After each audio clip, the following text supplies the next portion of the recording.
Vamos a compartir entonces hoy el tema 13 relativo a las relaciones colectivas de trabajo.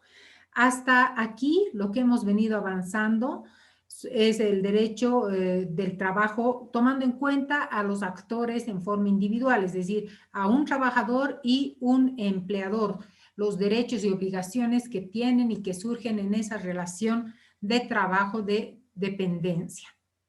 Por eso es que ahora los temas 13 y 14 tienen que ver con las relaciones colectivas del trabajo o con el derecho colectivo del trabajo.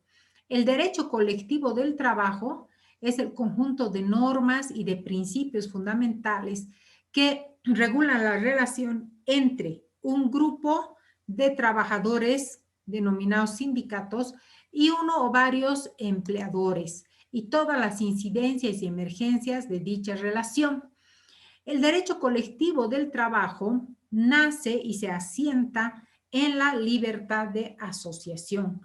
Esta libertad de asociación es un derecho fundamental de toda persona que elige, que determina libremente si desea pertenecer a alguna agrupación con la que comparta criterios, visión, metas, objetivos, etcétera, o si decide no pertenecer a la misma. Es un derecho inmanente al ser humano el poder elegir libremente si pertenece o no a una asociación. En este caso, en el ámbito del derecho colectivo del trabajo, es la libertad que tiene un trabajador de decidir si pertenece o no a un sindicato. De hecho, cuando una persona comienza a prestar servicios en una entidad o en una empresa donde existe un sindicato, en forma automática se lo comienza a tomar en cuenta como si estuviera afiliado al mismo. Pero si el trabajador decidiera hipotéticamente no pertenecer al sindicato, pues puede hacer una carta en la que manifiesta que no tiene interés de hacerlo, no tiene interés de participar y de formar parte del sindicato. Sin embargo, siempre debemos recordar que la unión hace la fuerza. Por tanto, que eso implica pertenecer a un sindicato siempre fortalece a los trabajadores como grupo y como asociación y para la representación de cualquier conflicto que tuviera uno o varios trabajadores ante el empleador. El derecho a la sindicalización está reconocido y protegido en el artículo 51, parágrafo primero de la Constitución Política del Estado. El sindicalismo se basa en 4 principios fundamentales que constituyen los pilares del sindicato. En primer término, la libertad sindical que le señalaba hace un momento. Cada persona decide si pertenece o no al sindicato y decide también formar parte de este cuerpo colegiado para perseguir los mismos objetivos, para precautelar por los derechos tanto individuales como colectivos de todos quienes conforman un sindicato.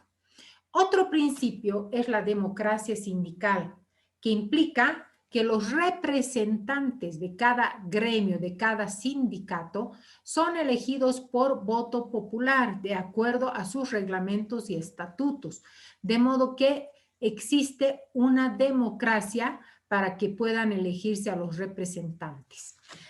Otro principio es la representatividad sindical, que significa que todo representante o dirigente sindical lo hace a nombre de sus bases, a nombre de los afiliados. Y esa representatividad tiene que ser legal, de acuerdo a las normas, y tiene que ser legítima, que implica que haya emergido esa representación a través del voto de los representados. Y también se tiene el principio de autonomía sindical, que establece la total libertad y potestad del sindicato de manejar sus propios asuntos sin injerencia ni de la parte patronal ni del propio Estado. Entonces, el sindicato es la asociación conformada por trabajadores de una empresa o de una organización que se unen para la defensa de las mejores condiciones de trabajo, de un salario justo, del empleo estable, para consolidar las reivindicaciones sociales y económicas que se han ido ganando y para también consolidar y profundizar la permanente democratización. Los aspectos mencionados, señoritas y jóvenes, también constituyen los objetos y fines del sindicato.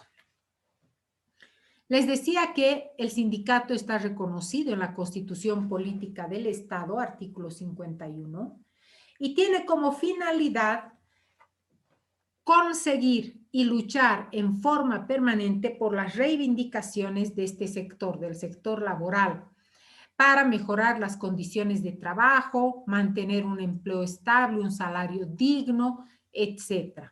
¿Cómo se conforma un sindicato en Bolivia?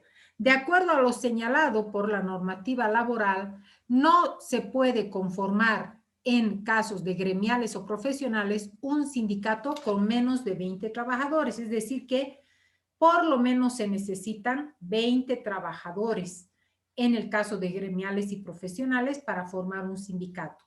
Y en el caso de los industriales, es decir, las fábricas, se necesita por lo menos el 50% de los trabajadores para formar un sindicato.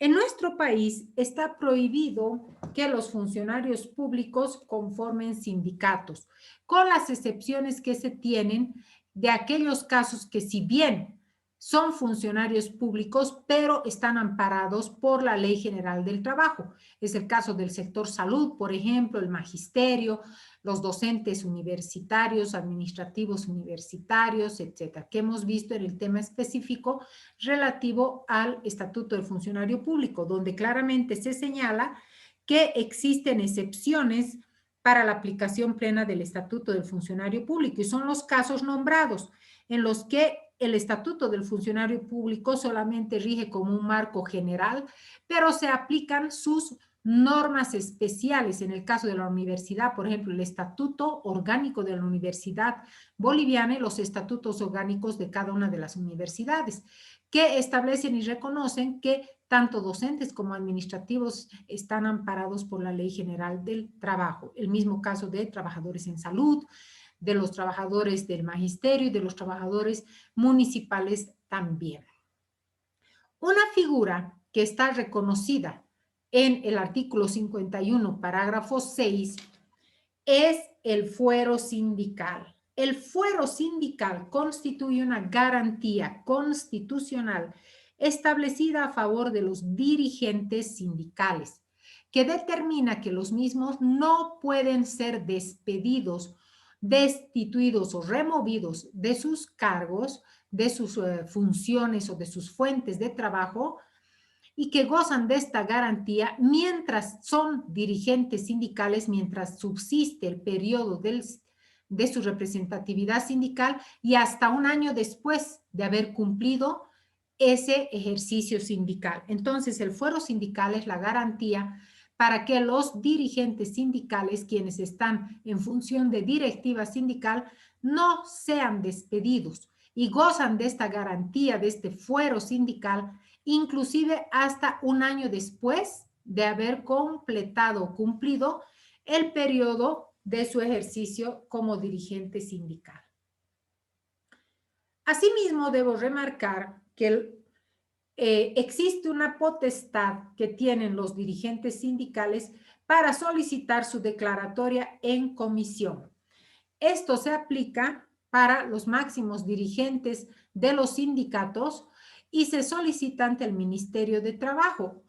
La declaratoria en comisión significa que van a conservar el cargo que tienen en la empresa, pero van a estar dedicados al 100% a la dirigencia sindical. De modo que cuando termine su función, termine su periodo de ejercicio como dirigentes sindicales, tienen la potestad de retornar al ejercicio de su cargo en la empresa en las mismas condiciones que estaban establecidas antes de comenzar con la dirigencia sindical.